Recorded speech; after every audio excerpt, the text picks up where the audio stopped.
हरे कृष्णा। आप सभी का हार्दिक स्वागत है आज के भगवद गीता सीरीज़ में। हमारे 2 यूनिट कंप्लीट हो चुके हैं और आज हम तीसरा यूनिट ज्ञान योग की शुरुआत करने वाले हैं, जो कि है अध्याय 13। आइए अपने सत्र का शुरुआत करते हैं मंगलाचरण से। ओम अज्ञानतिमिरन्धस्य ज्ञानञ्जनाशलाकया चक्षुरुन्मिलितं येन तस्मै श्रीगुरुवे नमः।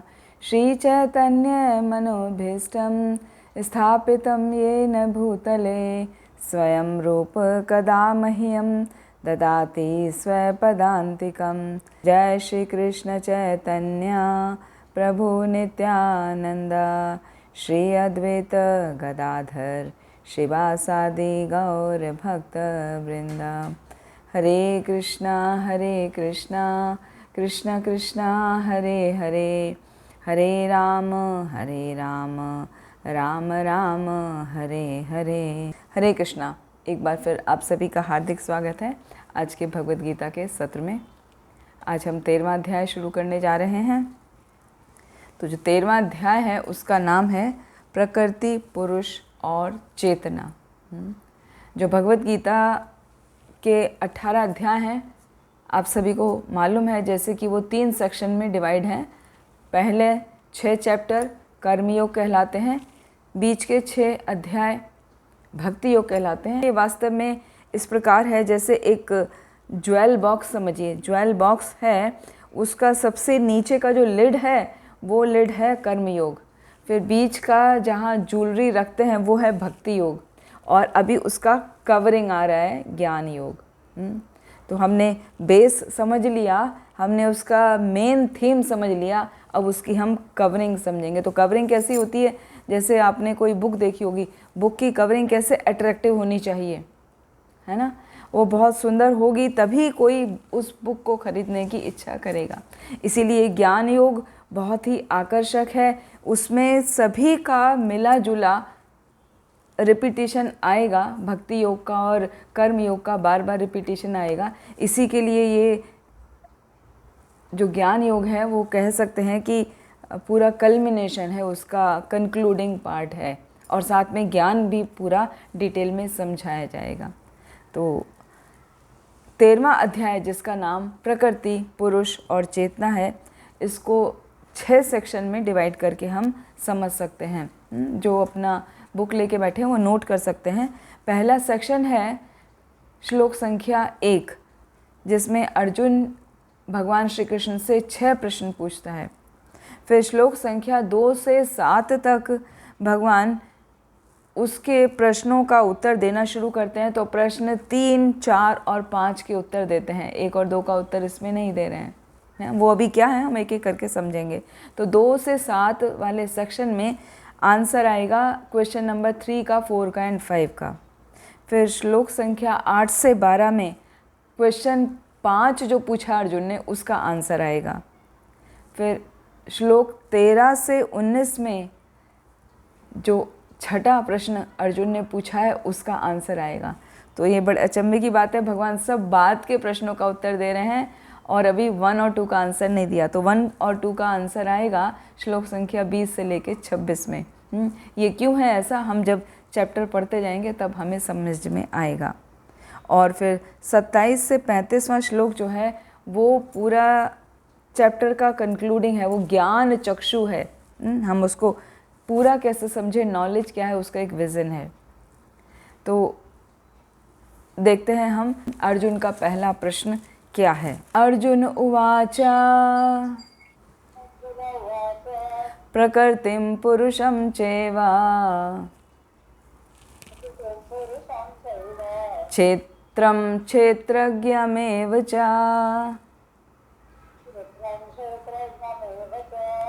एतद्वेदितुमिच्छामि ज्ञानं ज्ञेयं च केशव।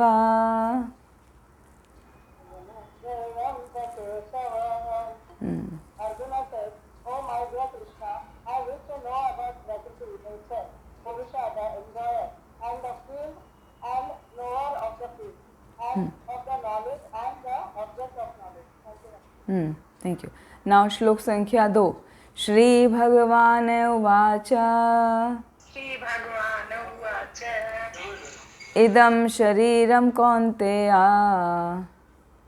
इदं शरीरं कौन्तेय क्षेत्रम् इत्यभिधीयते क्षेत्रम् इति अभिधीयते एतद्यो वेत्ति तं प्राहुः एतद्यो वेत्ति तं प्राहुः क्षेत्रज्ञ इति तद्विदः। द्रव्य इति तद्विदः। श्री भगवान ने कहा, हे कुंती पुत्र, यह शरीर क्षेत्र कहलाता है और इस क्षेत्र को जानने वाला क्षेत्रज्ञ होता है। ठीक है, देखिए एक एक श्लोक समझेंगे। हरे कृष्णा। यहाँ पहले अर्जुन पूछ रहे हैं भगवान से 6 प्रश्न, तो अपना मार्क कर लीजिए कौन कौन से 6 प्रश्न हैं। प्रकृतिम पुरुषम च एवा, कि हे भगवान प्रकृति क्या है, प्रकृति मतलब मटेरियल नेचर। फिर पुरुष क्या है, पुरुष मतलब एन्जॉयर या भोक्ता, भोक्ता क्या है। तो पहला प्रश्न हो गया प्रकृति क्या है, दूसरा प्रश्न हो गया भोक्ता क्या है, च एवा। और फिर और क्या है, क्षेत्रम क्षेत्रज्ञम एव च, क्षेत्र क्या है, क्षेत्र कहते हैं फील्ड को, तो फील्ड क्या है, क्षेत्र क्या है। फिर क्षेत्रज्ञ क्या है, अज्ञ कहते हैं जानने वाले को, तो क्षेत्र के साथ लग गया तो क्षेत्रज्ञ हो गया। तो फील्ड का जानने वाला या नोअर ऑफ द फील्ड कौन है। फिर देखिए दूसरी लाइन में, एतद् वेदितुम इच्छामि, ये सब मैं जानना चाहता हूँ। वेदितुम जानने की इच्छा है, इच्छामि मैं इच्छा रखता हूँ। क्या, और 2 साथ में पूछे, चा केशव, हे केशव मुझे ये 2 और बताओ क्या है। ज्ञानम और ज्ञेयम, ज्ञान कहते हैं, ज्ञानम मतलब ज्ञान नॉलेज, और ज्ञेयम ज्ञान का जो ऑब्जेक्ट है, ज्ञान का लक्ष्य क्या है। तो इस प्रकार टोटल 6 प्रश्न पूछे अर्जुन ने। प्रकृति क्या है, पुरुष क्या है, क्षेत्र क्या है, क्षेत्रज्ञ कौन है, ज्ञान क्या है और ज्ञेय क्या है। ठीक है, तो जैसे ही अर्जुन ने प्रश्न पूछा भगवान ने तुरंत उत्तर देना शुरू कर दिया। तो भगवान ने सबसे पहले क्षेत्र क्षेत्रज्ञ इसके बारे में बताया। ये क्षेत्र क्षेत्रज्ञ कौन सा है, प्रश्न 3 और 4, 3 और 4 का सबसे पहले उत्तर दिया भगवान ने। क्या बोले भगवान, इदम शरीरम कौन्तेया, हे कुंती पुत्र कौन्तेया, ये जो शरीर है, क्षेत्रम इति अभिधीयते, इसको क्षेत्र कहा जाता है। अभिधीयते माने कहा जाता है या जाना जाता है। तो ये जो शरीर है उसको क्षेत्र कहा जाता है। एतद्यो वेत्ति तम प्राहु, और इसको कहा जाता है क्या, दूसरे को क्षेत्रज्ञ, क्षेत्रज्ञ इति तद्विदः, उसको जानने वाला, जो इस शरीर को जानता है उसको कहा जाता है क्षेत्रज्ञ।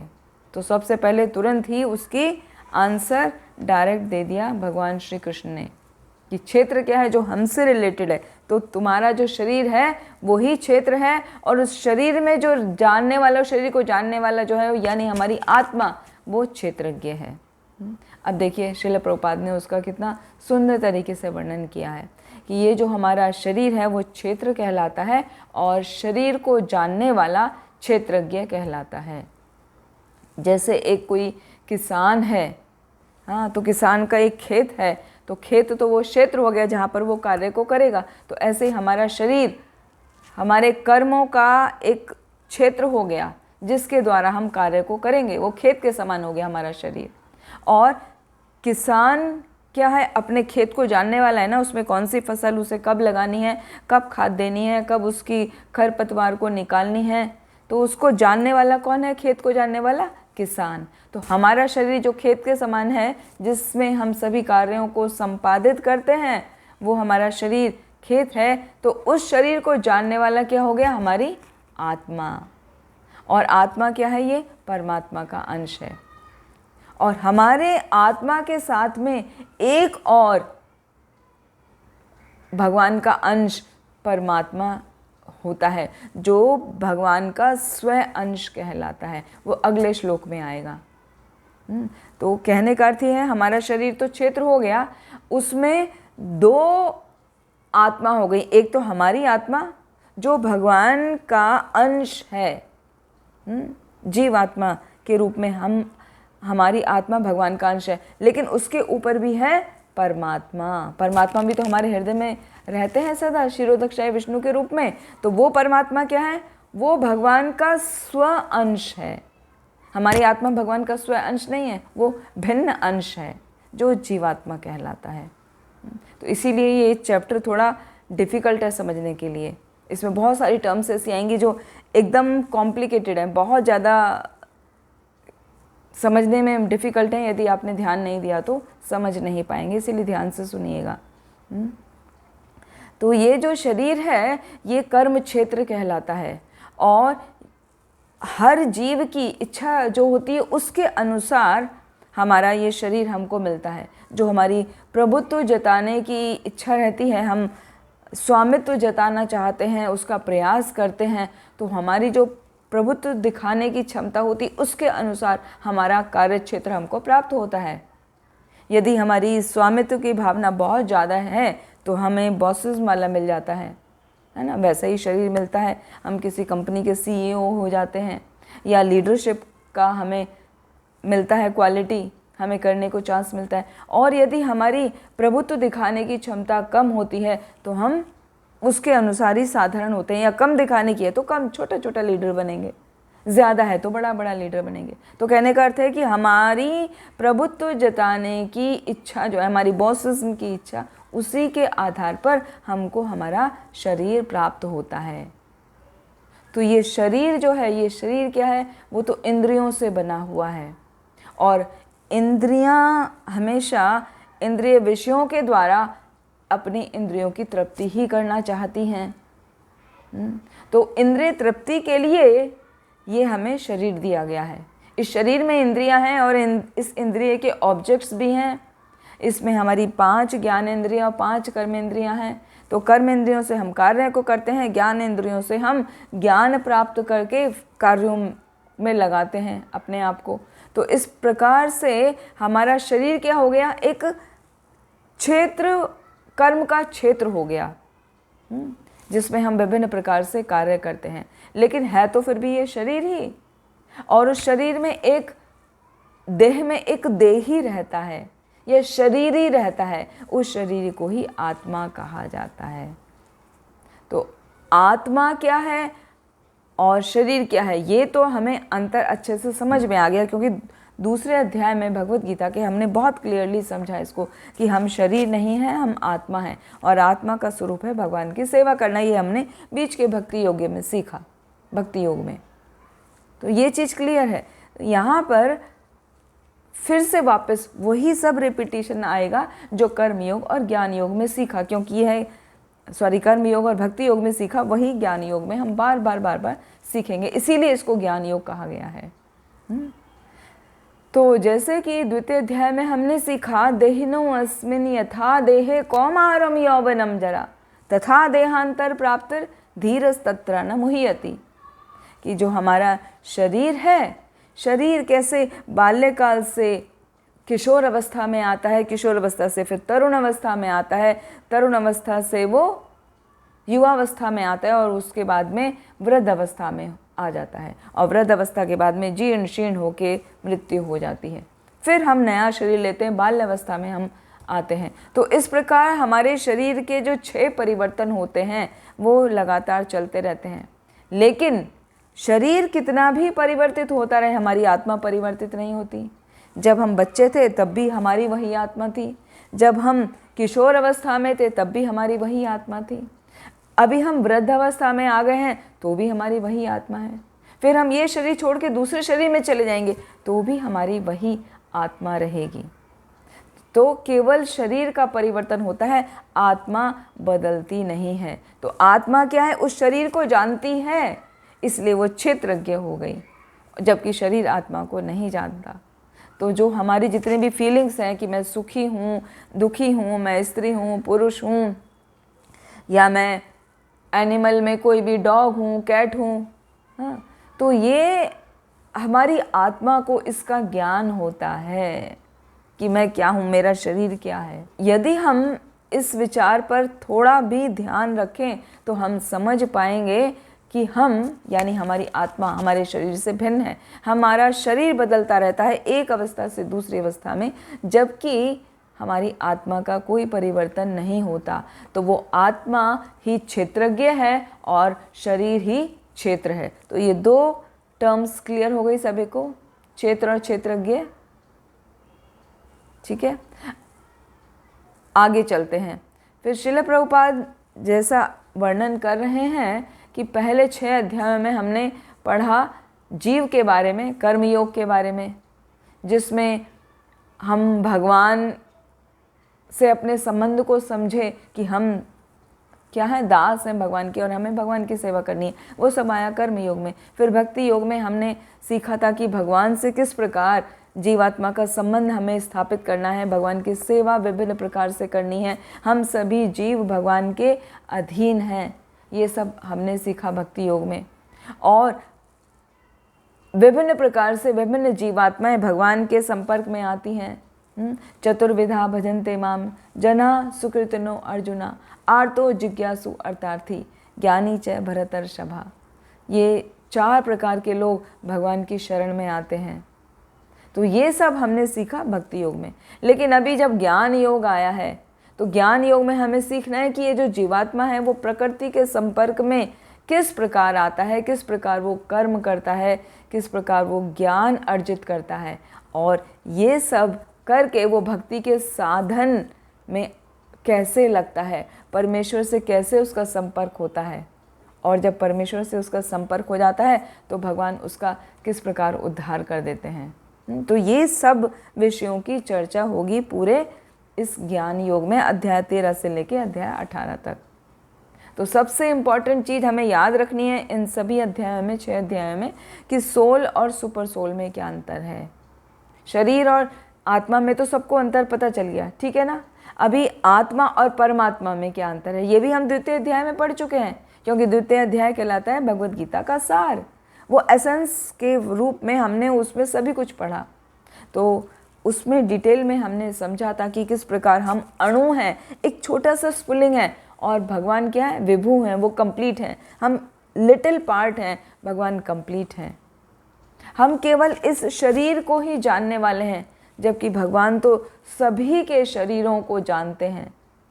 सभी के मतलब सभी जीवात्माओं के, केवल मनुष्य ही नहीं, सभी जीवात्माओं के शरीर को जानने वाले हैं। ये भी हम डिटेल में जानने वाले हैं और आगे। फिर हम क्या हैं, छोटे मोटे कंट्रोलर हैं, लेकिन भगवान तो सभी के कंट्रोलर हैं। छोटे मोटे कंट्रोलर कैसे, जैसे लाइट ऑन ऑफ करना है तो हम अपनी इच्छा से कर सकते हैं ना। कभी भी हमको स्विच ऑन चाहिए तो हमने स्विच ऑन कर दिया, लाइट ऑन हो गई। नहीं चाहिए तो हमने बंद कर दी, तो हम ही कंट्रोलर हैं कह सकते हैं। लेकिन मेन कंट्रोल कौन कर रहा है, पीछे से इलेक्ट्रिसिटी बोर्ड, ट्रांसफार्मर से करंट आएगा तभी तो आप स्विच ऑन ऑफ करके लाइट ले पाएंगे। इन्वर्टर की बात अलग है, इन्वर्टर में तो आपने ऑटोमेटिक सिस्टम लगाया है। अदरवाइज क्या है, पीछे से इलेक्ट्रिसिटी बोर्ड का ट्रांसफार्मर से इलेक्ट्रिसिटी पास हो रही है, तभी आप उसको कंट्रोल कर पाते हैं स्विच को। तो इसी तरह हम अपने कर्मों के थोड़े बहुत कंट्रोलर हैं, लेकिन मेन कंट्रोलर कौन है, सुपर सोल, परमात्मा। और असली भोक्ता भी भगवान ही है। हमको लगता है कि हम भोक्ता हैं, हम भोक्ता नहीं है, हम छोटा मोटा भोक्ता हैं। हमको लग रहा है कि हमने खाना खा लिया, हम अभी पेट भर गया, हम फीलिंग फुलफिल्ड, एनर्जेटिक, या कोई अच्छा ओकेजन आया तो आई एम फीलिंग हैप्पी। तो आपको लगता है कि आप भोक्ता हैं। वो छोटा छोटा भोक्ता है, लेकिन परम भोक्ता है भगवान श्री कृष्ण। तो अभी भगवान आगे क्षेत्र और क्षेत्रज्ञ का फिर क्लैरिफिकेशन करते हैं अर्जुन को। देखिए क्या बताते हैं, श्लोक संख्या 3। क्षेत्रज्ञं चापि मां विद्धि, क्षेत्रज्ञं चापि मां विद्धि, सर्वक्षेत्रेषु भारत, सर्वक्षेत्रेषु भारत, क्षेत्र क्षेत्रज्ञयोर्ज्ञानम्, क्षेत्र क्षेत्रज्ञयोर्ज्ञानम् यत्तत् ज्ञानं मतं मम। यत्तज्ज्ञानं मतं मम। हे भरतवंशी, तुम्हें ज्ञात होना चाहिए कि मैं भी समस्त शरीरों में ज्ञाता ही हूँ, और इस शरीर तथा इसके ज्ञाता को जान लेना ज्ञान कहलाता है, ऐसा मेरा मत है। हरे कृष्ण। हरे कृष्ण प्रभु जी। तो यहाँ पर क्या बोल रहे हैं भगवान श्री कृष्ण? क्षेत्रज्ञम च अपि माम विद्धि। विद्धि माने जानो, मुझे जानो। क्या? सर्व क्षेत्रेषु भारत। ये जो सभी क्षेत्र हैं यानी जितने भी शरीर हैं, तुम जानो। क्षेत्रज्ञम, उन सब का क्षेत्रज्ञ, उन सभी का जानने वाला मैं हूँ। क्षेत्र क्षेत्रज्ञो ज्ञानम यत तत् ज्ञानम मतम ममा। ऐसा मेरा मत है क्या कि जो शरीर और शरीर के ज्ञाता इस सब को जान लेता है, वो ही वास्तव में असली ज्ञान कहलाता है, या इसको जानना ही ज्ञान कहलाता है। तो यहाँ पर ज्ञान की परिभाषा आई है। यदि आपका क्वेश्चन पूछा जाए व्हाट इज़ नॉलेज, तो knowledge definition is given in श्लोक नंबर 3। क्या? शरीर और ज्ञाता यानी आत्मा को जान लेना ज्ञान कहलाता है। ये किस प्रकार समझेंगे? भगवान क्या है? ये तो हमने अभी बताया कि भगवान स्वयं अंश के रूप में हमारे हृदय में रहते हैं, और जबकि हम जो सोल है, हमारी जो आत्मा है, वो भगवान का ही एक अंश है, लेकिन वो छोटा सा स्फुलिंग है। तो हमारा शरीर है, शरीर का ज्ञाता हमारा आत्मा है, और उस आत्मा के ऊपर है उसका भी कंट्रोलर परमात्मा। तो इस प्रकार से 3 चीज़ों को हमें जानना है। हमारा शरीर, और शरीर के अंदर 2 प्रकार की आत्मा, एक आत्मा और एक परमात्मा। भगवान श्री कृष्ण कहते हैं कि मैं ज्ञाता भी हूँ, लेकिन मैं शरीर का व्यष्टि ज्ञाता नहीं हूँ। व्यष्टि मतलब इंडिविजुअल ज्ञाता नहीं हूँ। मैं तो परम ज्ञाता हूँ। ऐसा नहीं है। इंडिविजुअल ज्ञाता का यहाँ कहने का अर्थ यह है कि मैं केवल आपके शरीर को नहीं जानता, मैं तो सभी के शरीर को जानता हूँ। व्यष्टि मतलब हम तो एक ही को, अपने आप को जानते हैं केवल, लेकिन भगवान केवल एक को नहीं जानते, वो तो सभी को जानते हैं। इसमें बहुत सुंदर सुंदर उदाहरणों से समझाया हुआ है। पहले एक उदाहरण लेते हैं कि परमात्मा क्या है? हमारे परम पिता हैं। ऐसे समझिए कि एक पिता बच्चे को लेके पार्क में गए। पार्क में बच्चा आराम से खेल रहा है अपने एज ग्रुप के बच्चों के साथ में, और पिताजी बेंच पे बैठ के देख रहे हैं। ठीक है, अब बेंच पे बैठ के देख रहे हैं तो थोड़े समय में उस बच्चे का किसी के साथ झगड़ा हो गया। वो रोते हुए आया, पापा पापा देखो, वो उसने मेरे साथ ऐसा किया, उसने मेरे साथ ऐसा किया। पापा क्या करेंगे? उसको समझाएंगे, कोई बात नहीं बेटा, जाओ। गिर गए तो उसको थोड़ा धूल वूल झाड़ देंगे, बोलेंगे जाओ खेलो, कोई बात नहीं, गेम में ये सब होता रहता है, अब खेलो। फिर उसको भेज देंगे। फिर वो थोड़े समय के बाद फिर आएगा और फिर अपनी बात कुछ शेयर करेगा, वो उसको फिर वापस भेज देंगे कि अभी समय है, जाके खेलो। फिर वापस उसको इतना भूल जाएगा बच्चे को कि उसको अभी घर भी जाना है, वो खेलने में मशगूल हो जाएगा, एकदम एब्जॉर्ब हो जाएगा। लेकिन जब समय होगा तो पिता उसको बुलाएंगे ना कि बेटा चलो, अभी समय हो गया, घर जाने का समय हो गया, हम चलेंगे। तभी वो मना भी करेगा तो भी पिताजी उसको लेकर जाएंगे। ठीक है ना? तो ऐसे ही हमारा परमात्मा के साथ संबंध है। ये जो यहाँ पर स्टोरी से, एनालॉजी से समझाने की कोशिश कर रहे हैं, इस केस में पिता कौन है? हमारे परम पिता। और वो बच्चा कौन है? हम सभी जीवात्माएं। तो हम जीवात्माएं इस संसार में आते हैं अपने विभिन्न कर्मों को करने के लिए। जो हम अपने शरीर से विभिन्न कर्मों को करते हैं, अपनी इंद्रियों से इंद्रिय विषयों को भोगते हैं। और जब कभी हमें अच्छा लगता है तो हम भगवान का ध्यान कर लेते हैं, परमात्मा को बुला लेते हैं कि भगवान आपके होते हुए ऐसा कैसे हो रहा है, मुझे इतना दुख हो रहा है। कभी प्रसन्न होते हैं तो यदि आप भक्त हैं तो भगवान को अप्रोच करेंगे, भगवान को थैंक्स बोलेंगे। यदि भक्त नहीं हैं तो उन्हें लगता है कि प्रसन्नता हमारे अपने ही कारणों से आ रही है, तो भी भगवान कुछ नहीं कहते। वो पिता की तरह बैठे बेंच पे बैठे रहेंगे, वो देखेंगे, केवल बोलेंगे कुछ नहीं। लेकिन जब आपका समय आ जाएगा, समय पूरा हो जाएगा, तो भगवान लेके चले जाएंगे। भले ही आप कितने भी इन्वॉल्व हो अपने फैमिली मैटर्स में, अपने बिजनेस मैटर्स में, कहीं पर भी। जब समय पूरा होगा भगवान लेके जाएंगे। तो कहने का अर्थ ये है कि पूरा का पूरा कंट्रोल उस सुपर सोल, उस परमात्मा के पास है, हमारे हाथ में कुछ नहीं है। हम केवल थोड़े से अपने सुख दुख को समझते हैं कि हम उसका भोग कर रहे हैं, मान का, अपमान का, सुख का, दुख का, शीत का, उष्ण का। लेकिन परमात्मा इन सब से मुक्त रहते हैं। उन्हें इस जगत के, इस संसार के सुख दुख, शीत उष्ण से कुछ नहीं लेना देना। वो तो परम पिता हैं, वो तो परम पवित्र हैं, वो सच्चिदानंद हैं, वो परम आनंदमय हैं। और हम जीवात्मा ही विभिन्न गुण जो हैं, 3 गुण, सत्व गुण, रजोगुण और तमोगुण, इन तीनों के वश में आकर विभिन्न प्रकार के कर्मों को करते हैं और अपने सुखों का और दुखों का अनुभव करते रहते हैं। परमात्मा हमारा टाइम टू टाइम मार्गदर्शन करते हैं, हमें विभिन्न प्रकार के दुखों को देकर। लेकिन भक्त इसको आसानी से समझ जाता है।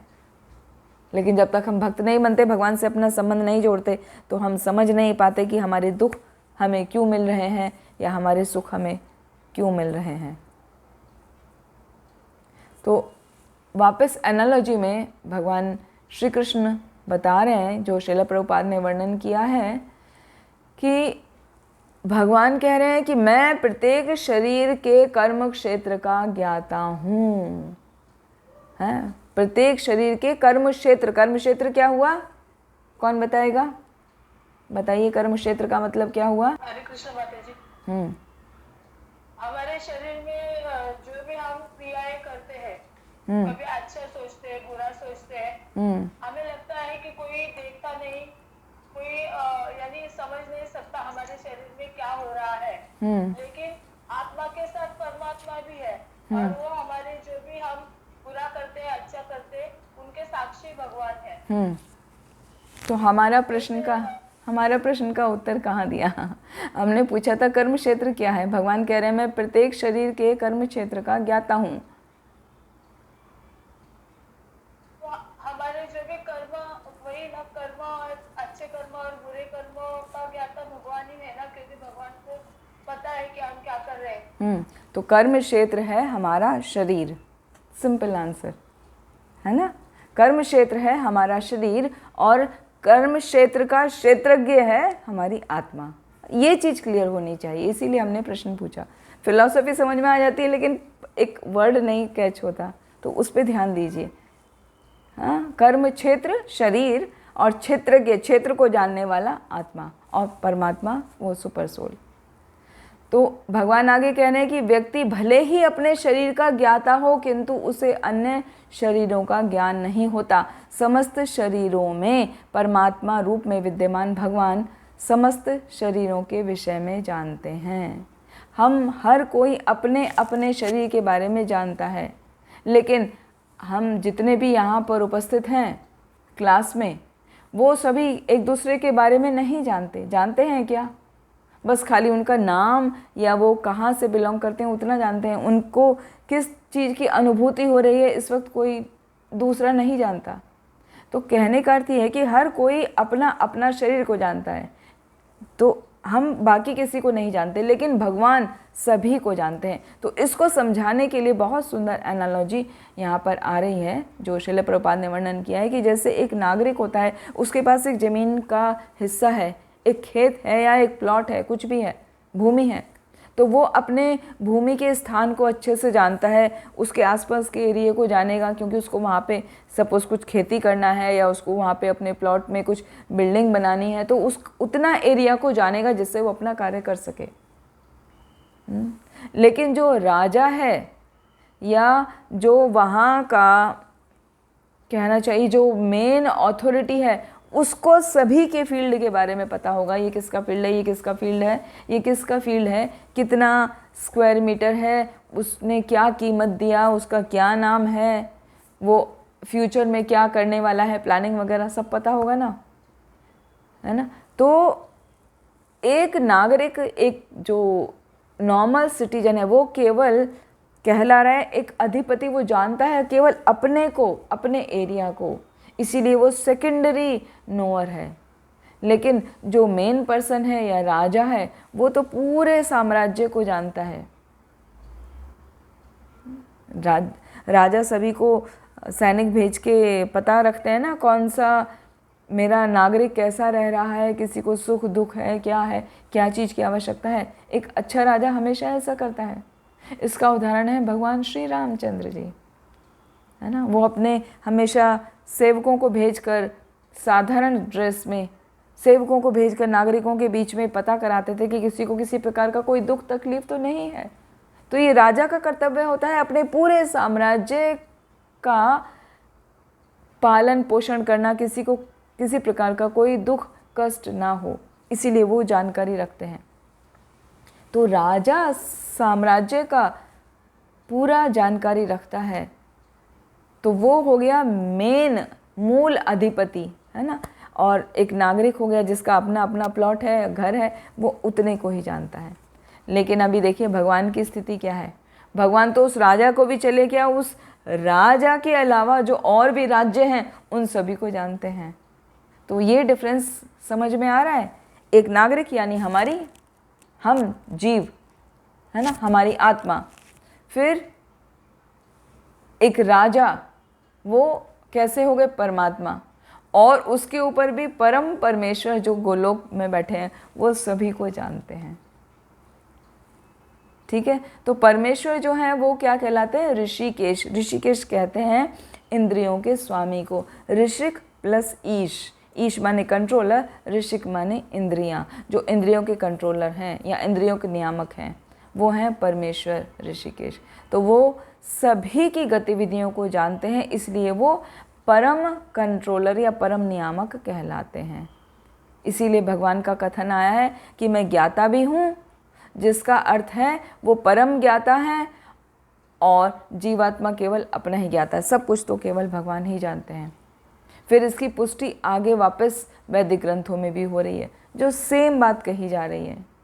तो डोंट फील की रिपीटेशन हो रहा है। वैदिक ग्रंथों में भी देखिए यही कहा गया है, क्षेत्राणि ही शरीराणि बीजम चापि शुभ अशुभे तानि वेत्ति स योगात्मा ततः क्षेत्रज्ञ उच्यते।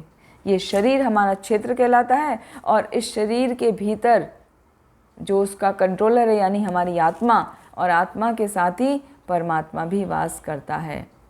तो जो व्यक्ति शरीर को, शरीर के स्वामी दोनों को जानने वाला है, शरीर और शरीर के स्वामी को जानने वाला है, इसीलिए उसे समस्त क्षेत्रों का ज्ञाता कहा जाता है, और वो है परमेश्वर। तो ये एक अंतर समझ में आ गया है सबको। ठीक है। फिर आगे देखिए, आत्मा और परमात्मा को एक मानते हुए भी पृथक पृथक समझना ही ज्ञान है। वो क्या अंतर है, आत्मा भगवान का अंश है, पृथक अंश है, भिन्न अंश है, लेकिन परमात्मा भगवान का स्वयं अंश है, जो क्षीरोदक्षाय विष्णु के रूप में हमारे हृदय में रहते हैं और हमारा पालन पोषण करते हैं। तो जो कर्म क्षेत्र तथा कर्म के ज्ञाता को नहीं समझता उसे पूर्ण ज्ञान नहीं होता। तो ये कर्म क्षेत्र क्या है, वापस पूछ रहे हैं, समझ में आया? कर्म क्षेत्र क्या है? शरीर। Very good. और कर्म के ज्ञाता भगवान परमात्मा। कर्म के ज्ञाता, यहाँ पर आत्मा की बात हो रही है ना। जो कर्म क्षेत्र तथा कर्म के ज्ञाता को नहीं जानता, कर्म का ज्ञाता तो हमारी आत्मा है ना, भगवान जान रहे हो तो पूरा टोटल सभी को जान रहे हैं। तो ये तीन चीज हैं वास्तव में, दो मेन है, शरीर और क्षेत्रज्ञ, शरीर की आत्मा, परमात्मा ऊपर है। तो जो ये तीनों को जानता है वास्तविक ज्ञानी वही कहलाता है, पूर्ण ज्ञान वही है। इसीलिए चैप्टर का नाम भी है प्रकृति पुरुष चेतना। प्रकृति मतलब मैटीरियल नेचर, पुरुष मतलब प्रकृति का भोक्ता। वो प्रकृति का भोक्ता है, कौन है ये हम आगे डिटेल में पढ़ेंगे। और ईश्वर, ईश्वर है भगवान परमेश्वर। वो ज्ञाता जो प्रकृति और इंडिविजुअल सोल का भी कंट्रोलर है। तो ये 3 लोगों की बात हो रही है, प्रकृति, पुरुष और ईश्वर। ठीक है, उसे इन तीनों के विभिन्न रूपों में किसी प्रकार का भ्रम पैदा नहीं करना चाहिए। ये तीनों एकदम अलग अलग हैं।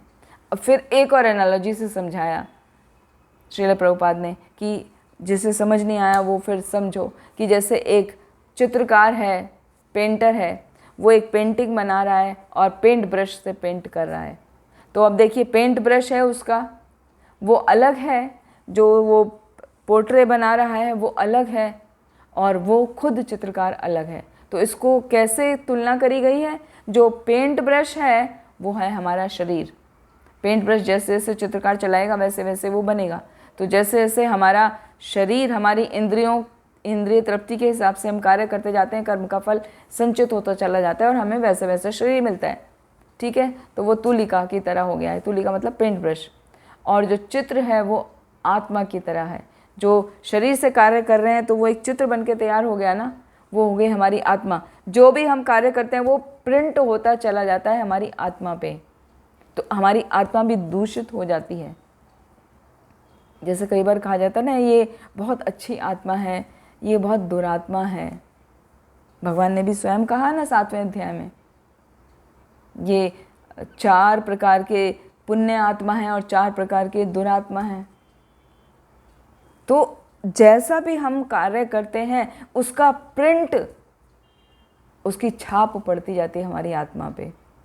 तो जैसा वो पेंट ब्रश चला रहा है वैसे चित्र बनेगा। जैसे हम अपने शरीर से कर्म कर रहे हैं उसका असर हमारी आत्मा पे आता जाता है। लेकिन उन सबका कंट्रोलर कौन है? चित्रकार है ना।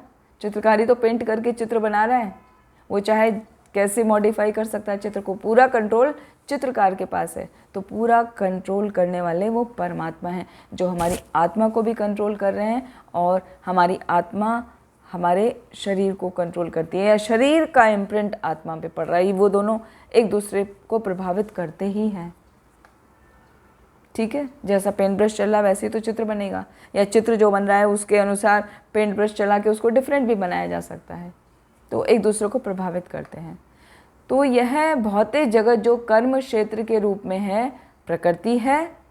इस प्रकृति का भोक्ता जीव है, और इन दोनों के ऊपर जो सुप्रीम कंट्रोलर है वो है भगवान। श्वेतर उपनिषद में इसकी वापस से पुष्टि आती है कि ब्रह्म के भी 3 स्वरूप हैं। प्रकृति कर्म क्षेत्र यानी शरीर है ना के रूप में ब्रह्म है, प्रकृति कर्म क्षेत्र के रूप में ब्रह्म है। जीव भी ब्रह्म है, जो भौतिक प्रकृति को अपने नियंत्रण में रखने का प्रयत्न करता है ना। और इन दोनों का नियामक वो परम ब्रह्म है। वो भी ब्रह्म है लेकिन उसको परम ब्रह्म कहा गया है, जिसको वास्तविक नियामक कहा जाता है। अब ये जो 2 ज्ञाता हैं, ज्ञाता 2 हो गए ना, शरीर के ज्ञाता 2 हो गए, ये क्लियर है ना, एक आत्मा और एक परमात्मा। ठीक है, तो ये जो ज्ञाता हैं 2, इनमें भी डिफरेंस है। एक च्युत है, एक अच्युत है। अच्युत मतलब जो कभी अपने कार्य से डिगता नहीं, जो दूसरों पर कृपा करने से कभी डिगता नहीं, वो है भगवान अच्युत। और एक जीव है जो समय समय पर अपना परिवर्तन करता रहता है, वो है च्युत। एक श्रेष्ठ हो गया और दूसरा अधीन हो गया। शरीर भी कई प्रकार के हैं और उनके स्वामी भी अलग अलग प्रकार के होते हैं, क्योंकि प्रत्येक जीव की अपनी निजी सत्ता है जिससे वह प्रकृति पर प्रभुता की सामर्थ्य रखता है। अतएव शरीर भिन्न भिन्न होते हैं। इसका अर्थ यह है कि हर जीव की अपनी अपनी स्वतंत्रता है, वो अपनी स्वतंत्रता के अनुसार कार्य करना चाहता है हर जीव। तो वैसे ही उसकी प्रकृति से सामर्थ्यता उसको प्राप्त हो जाती है। इसलिए हर एक जीव का शरीर अलग अलग होता है। तभी हम देखते हैं कि इतनी वैरायटी ऑफ ह्यूमन बीइंग्स हैं, सब ह्यूमन बीइंग हैं। 84 लाख योनियाँ जो हैं उसमें 4 लाख योनियाँ ह्यूमन बीइंग्स की ही हैं, मनुष्य की ही हैं। तो वो कितना अलग अलग 4 लाख कैसे उनकी योनियाँ हो गई हैं, वो उनकी अलग अलग सामर्थ्य के ऊपर निर्भर करता है, उनकी अलग अलग निजी सत्ता या उनका अलग अलग स्वतंत्रता का कैसे वो उपयोग कर रहे हैं उस पर निर्भर करता है। श्रील बलदेव विद्याभूषण आगे बताते हैं कि आत्मा के अतिरिक्त प्रत्येक शरीर में कृष्ण परमात्मा के रूप में रहते हैं। यहाँ पर कृष्ण स्पष्ट रूप से कहते हैं कि परमात्मा कर्म क्षेत्र तथा विशिष्ट भोक्ता दोनों का नियामक है। श्रीधर स्वामी भी ऐसे ही टीका कर रहे हैं और बलदेव विद्याभूषण भी यही बता रहे हैं। श्रीधर स्वामी ने भी बताया, जैसे 12वें अध्याय में हमने पढ़ा, तेषा अहम समुद्रता मृत्यु संसार सागरात भवामी न चिराट पर्था मई आवेशत चेतसाम, जहाँ पर भगवान ने कहा था कि सारे कार्यों को मुझ पर अर्पित कर दो, मुझे अर्पित कर दो, मेरी भक्ति करो, मेरी पूजा करो, मुझ में ही चित्त को लगा दो, मुझ में ही चित्त को स्थिर कर दो, तब तुम इस जन्म मृत्यु के सागर से उबार पाओगे। मैं तुम्हें इस जन्म मृत्यु के सागर से उबार दूंगा, मैं तुम्हारा उद्धार कर दूंगा। तो वही जो जन्म मृत्यु के सागर से उबारने वाले हैं भगवान, उन्हीं का ज्ञान इस अध्याय में हम देख रहे हैं, जो विभिन्न टीकाओं के द्वारा हम सीख रहे हैं। तो देखते हैं अभी भगवान क्या बता रहे हैं श्लोक संख्या 4 में। ये बहुत इंपॉर्टेंट है, श्लोक संख्या 4, इसको ध्यान से सीखिएगा। इसमें 6 टॉपिक्स हैं, क्षेत्र क्षेत्रज्ञ के 6 एस्पेक्ट बताए गए हैं। देखते हैं श्लोक संख्या 4। तत्क्षेत्रम यच्च यादृक्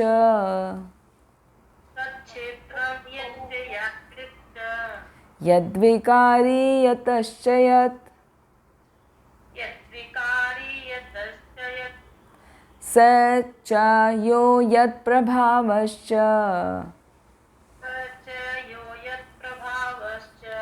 तत्समासेन मे शृणु।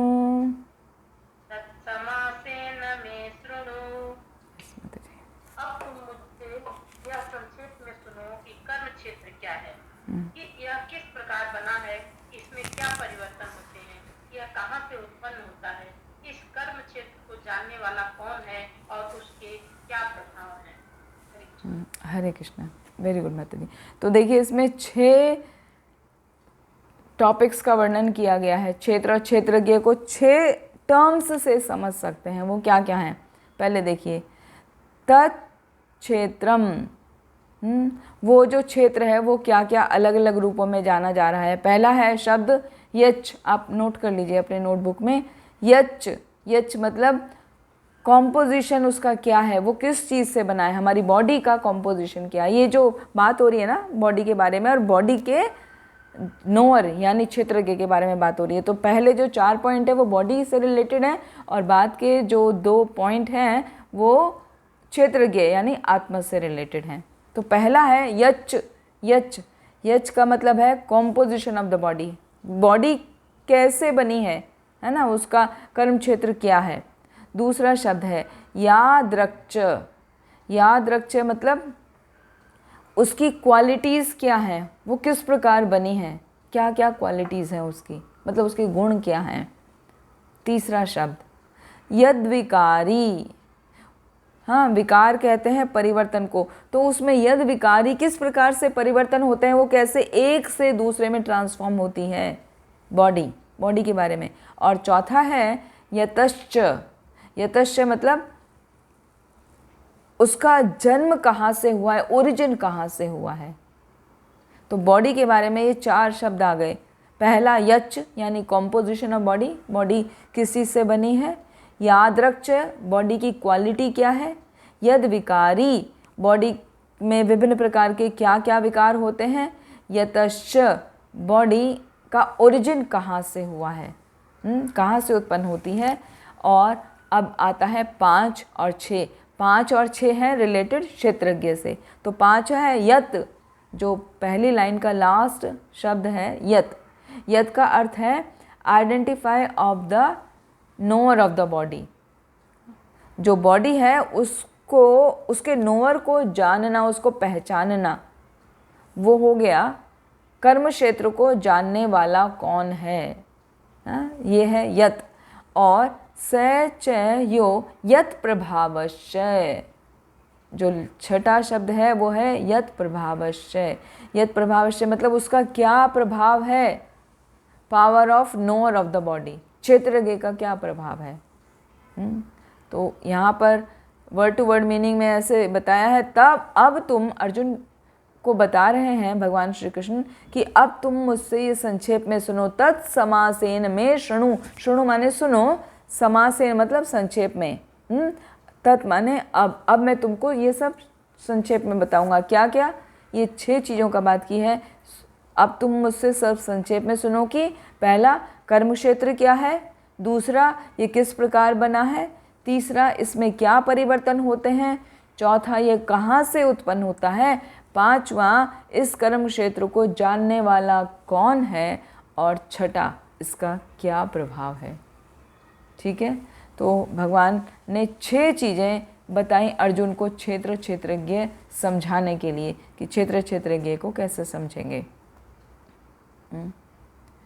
तो यहाँ पर बहुत सुंदर श्रील प्रभुपाद ने बताया कि यदि वह भगवान द्वारा दिए गए वर्णन के आधार पर भगवत गीता को समझ ले, या कोई भी व्यक्ति जो भगवत गीता को जानना चाह रहा है, ज्ञान के बारे में समझना चाह रहा है, तो जो भगवान वर्णन कर रहे हैं उसके अनुसार समझ ले, तो ये सारी बातें उसको आसानी से समझ में आ जाएंगी कि क्या ओरिजिन है, उसको बॉडी को कैसे समझे, उसकी क्या गुण है, कैसे वो बनी है, कैसे उत्पन्न हुई है, उसमें क्या ट्रांसफॉर्मेशन होते हैं, उसका क्या प्रभाव है, ये सब आसानी से समझा जा सकता है।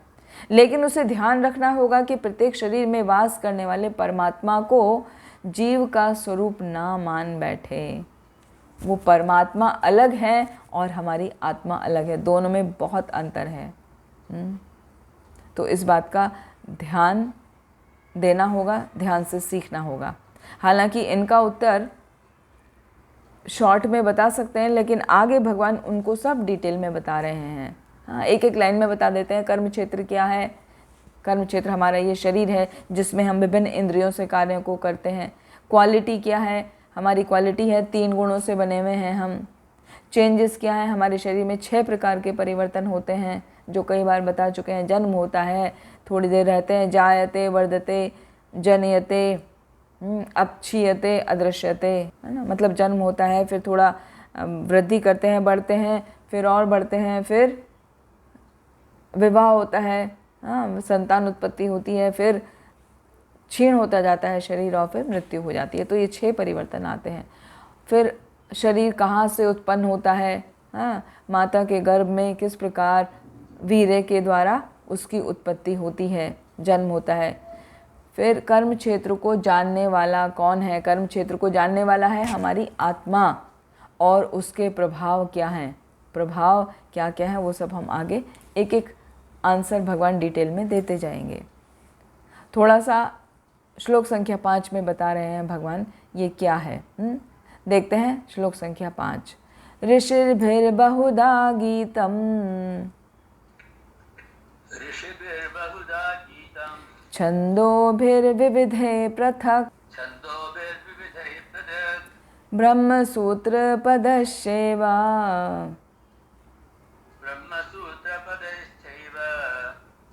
हेतुं मद्भिः विनिश्चितैः।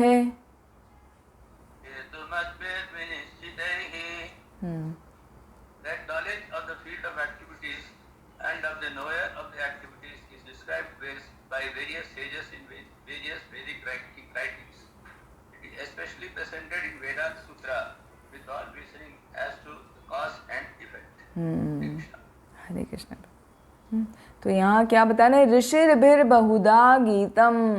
बुद्धिमान जो ऋषिगण हैं उन्होंने अनेक प्रकार से गीतों के रूप में उसको गाया है। और कैसे? छंदों भी विविधे पृथक, विभिन्न प्रकार के छंदों में, वैदिक मंत्रों में उनका वर्णन किया गया है अलग अलग तरीके से।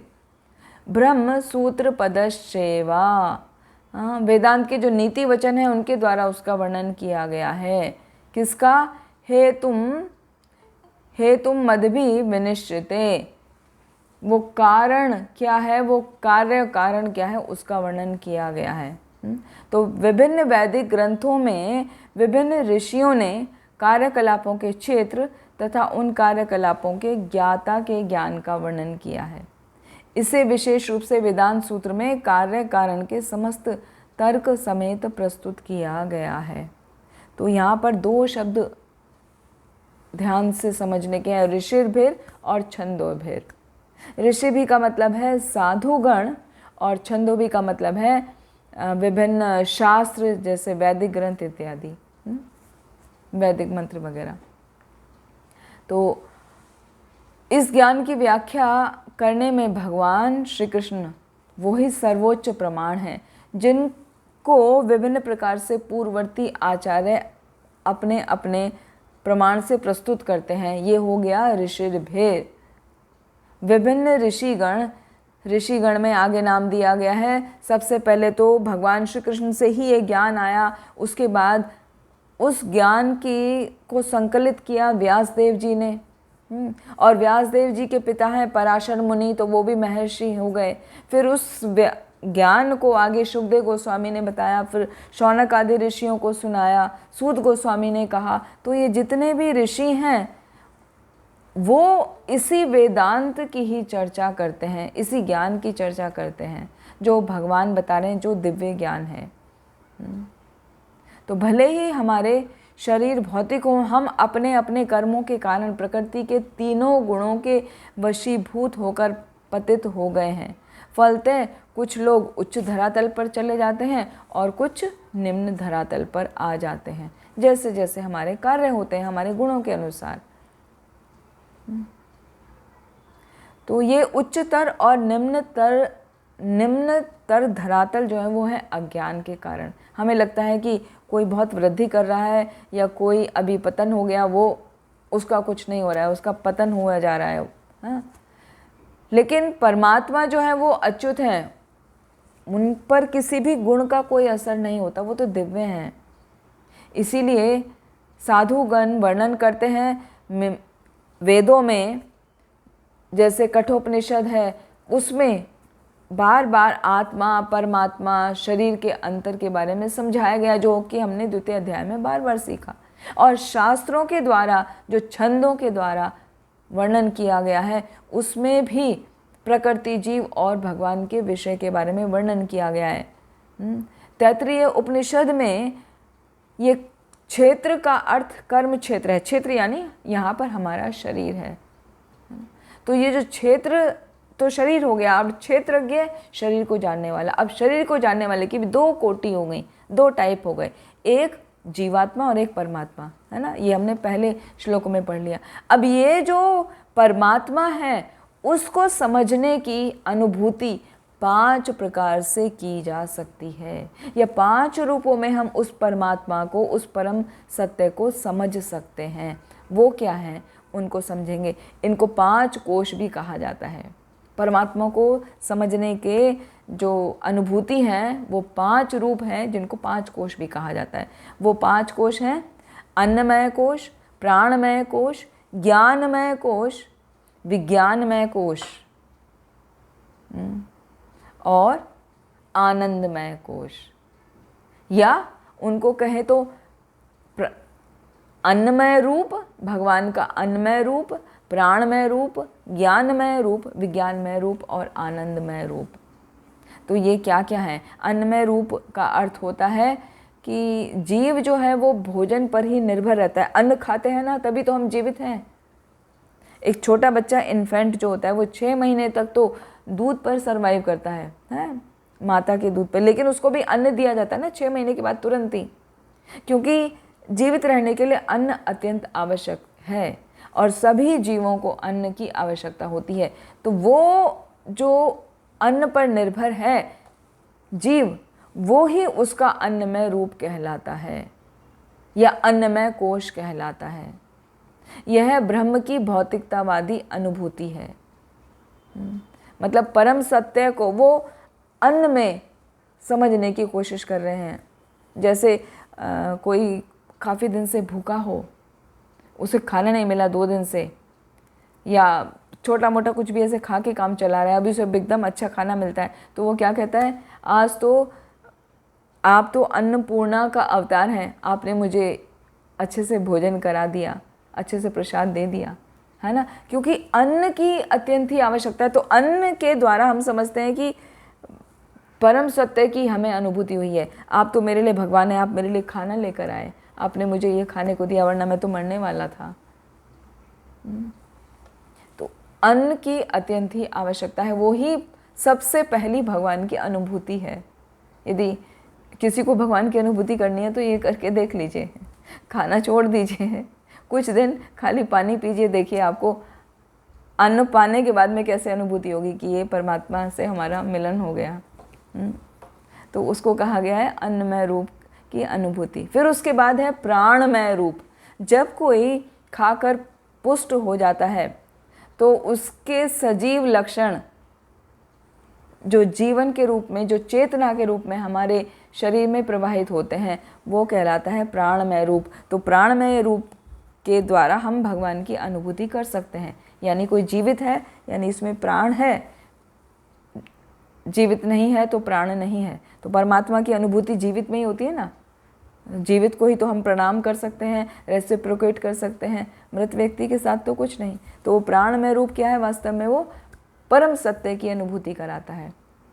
अभी तीसरा फॉर्म उसका ज्ञानमय रूप। ज्ञानमय रूप हमने खा लिया, हष्ट पुष्ट हो गए, चेतना का प्रवाह हो रहा है बहुत अच्छे तरीके से, तो अब क्या करेंगे, अब कुछ कार्य करेंगे ना। तो कार्य करने में सबसे पहले हमारी जो इंद्रियों का कंट्रोलर कौन है, मन। तो मन का काम क्या होता है, थिंकिंग, फीलिंग और विलिंग। ये तीन हमारे स्टार्ट हो जाते हैं तुरंत ही। हाँ, हमारा चिंतन करना, अनुभव करना और विभिन्न प्रकार से आकांक्षाओं को करना और उनकी पूर्ति करना। तो इस तरह से वो भी परम सत्य की अनुभूति कराता है। अब जब ये भी हो जाता है तब उसके ऊपर और जो अनुभूति होती है वो कहलाती है विज्ञानमय रूप, जिसमें मन और जीवन के लक्षण को जीव से अलग समझा जाता है। अब वो समझने लगता है कि मैं खाली ये शरीर नहीं हूँ, इस शरीर से कुछ अलग है। जो पहले के तीन बताए थे ना, ये अन्नमय, प्राणमय और ज्ञानमय, ये रिलेटेड है शरीर से ही। पहली बार जब विज्ञान में स्तर पर कोई आता है तो वहाँ पर सोचता है कि मैं ये केवल ये शरीर नहीं हूँ, अब मैं क्या हूँ, एक आत्मा हूँ और मुझे परमात्मा के साथ में संबंध बनाना है, उसकी सेवा में लगना है। तो ये वाला स्वरूप कहलाता है विज्ञानमय रूप। मन तथा जीवन के लक्षणों को जीव से भिन्न समझता है और उसके बाद उसकी परम अवस्था आ जाती है जो कहलाती है आनंदमय। हाँ, सर्व आनंदमय प्रकृति का अनुभव कर पाता है। और इसको तैत्तिरीय उपनिषद में एक शब्द दिया गया है, ब्रह्मपुच्छम।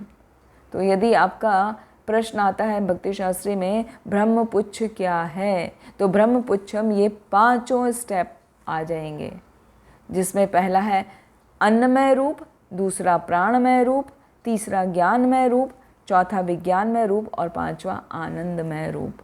तो आनंदमय रूप जो है ना, वो ही भगवान का परम अनुभव कराता है, वास्तविक अनुभव वही कराता है, क्योंकि भगवान ही क्या है, सर्वानंद है। आनंदमयो अभ्यासात उनको कहकर पुकारा जाता है। तो जो पहले तीन है अन्नमय, प्राणमय, ज्ञानमय, वो जीव के कार्यकलापों से संबंधित हैं, जबकि बाकी दोनों विज्ञानमय और आनंदमय परमेश्वर से संबंधित हैं। तो वो ये क्षेत्रज्ञ से संबंधित हैं और पहले तीन क्षेत्र से संबंधित हैं। भगवान स्वभाव से आनंदमय हैं। अपने दिव्य आनंद को भोगने के लिए ही वो विज्ञानमय, प्राणमय, ज्ञानमय, अन्नमय रूपों में विस्तार करते हैं। भगवान को आवश्यकता नहीं है ना तो अन्न की, ना तो प्राण की, ना तो ज्ञान की। थिंकिंग, फीलिंग वाली स्टेज करने की आवश्यकता नहीं है, ना तो विज्ञान की आवश्यकता है। वो भगवान अपने आप को उसमें इसलिए विस्तारित करते हैं जिससे जीवों को परम आनंदमय वाले रूप का अनुभव हो सके। यदि कोई भूखा है उसको कहा जाए बैठ के आप जप करो, भगवान का नाम लो, क्या वो कर पाएगा? नहीं कर पाएगा। भूखे पेट ना होत भजन गोपाला, कि हे गोपाला मेरे से भूखे पेट भजन नहीं होता, ये ले अपनी झोली और ये ले अपनी माला, है ना, ऐसे बोला जाता है। तो ये वास्तविकता है। जो सबसे पहला है क्या? अन्नमय रूप, वो अत्यंत ही आवश्यक है, अत्यंत महत्वपूर्ण है। जब हम वो कर लेते हैं तभी हमारा प्राणमय रूप विकसित होता है, हमारी चेतना प्रफुल्लित होती है शरीर में, वरना तो हम सोते रहेंगे। चेतन है, शरीर में जान है, आत्मा है, लेकिन अन्न नहीं गया तो कैसे सोते रहेंगे? तो वो चेतना कैसे आती है? वो प्राणमय रूप में आती है। और जब पूरी तरह प्रफुल्लित हो जाते हैं तो ज्ञान अर्जित करने लगते हैं, सोचते हैं, अनुभव करते हैं, कुछ आकांक्षाओं को करते हैं, फिर उनको पूरा करते हैं, है ना। और ये सब करते करते जब आप पूरी तरह संतुष्ट होने लगते हैं तब लगता है कि मैं कुछ और हूँ। वो आ जाएगी चौथी स्टेज। भगवान से संबंध जानने की कोशिश करते हैं, बनाने की कोशिश करते हैं भगवान की सेवा के द्वारा। और जब भगवान की सेवा में लग जाते हैं तो वो आनंद में रूप प्रकट हो जाता है भगवान का।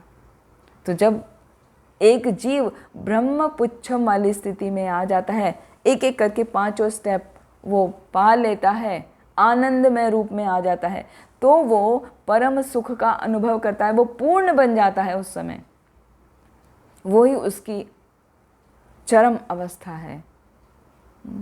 तो क्षेत्र का ज्ञाता यानी क्षेत्रज्ञ, क्षेत्रज्ञ के रूप में क्या है? परमेश्वर, और उनके अधीन कौन है? जीव, हाँ, ज्ञाता के रूप में। और तीसरा कार्यकलापों के क्षेत्र की प्रकृति, जो प्रकृति है वो प्रकृति का वर्णन आगे आएगा। आज यही वास्तविक ज्ञान कहलाता है। तो आज वर्णन आया केवल क्षेत्र क्षेत्रज्ञ के बारे में। बाकी अगले सत्र में फिर आगे देखेंगे क्षेत्र क्षेत्रज्ञ के आगे फिर ज्ञान ज्ञेय का वर्णन आगे आएगा। तो आज हमने खाली क्षेत्र क्षेत्रज्ञ को समझा इन डिटेल। और ये पांचों कितने 5 कोश जो हैं परम सत्य की अनुभूति है करने के लिए कितने आवश्यक हैं, ये आप अपना सोच सकते हैं अपने डेली स्थिति में भी, डेली कंडीशंस में।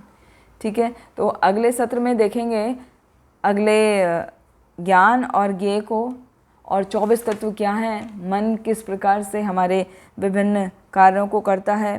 फिर उसके बाद क्षेत्र से बाहर निकलने का क्या ज्ञान है, हमें क्या जानना चाहिए, वास्तविक ज्ञान क्या है, उसका वर्णन किया गया है।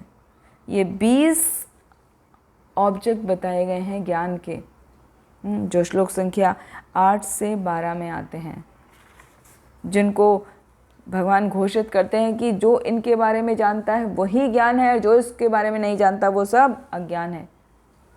केवल ये 20 बातें ही ज्ञान है। तो वो हम सीखेंगे अगले सत्र में। आज के सत्र को यहीं विराम देते हैं। आप सभी का बहुत बहुत धन्यवाद। ग्रंथराज श्रीमद् भगवद गीता की जय। श्रील प्रभुपाद की जय। वांछा कल्पतरुभ्यश्च कृपा सिंधुभ्येव च पतितानां पावनेभ्यो वैष्णवेभ्यो नमो नमः। हरे कृष्ण। फिर आज की मीटिंग को यहीं क्लोज करते हैं। हरे कृष्णा माता दी, दंडवत प्रणाम। हरे कृष्ण। हरे कृष्ण। मैया, हरे कृष्ण। माता दी। दंडवत प्रणाम माता जी। हरे कृष्णा, दंडवत प्रणाम। हरे कृष्ण। हरे कृष्णा, हरे हरे कृष्णा।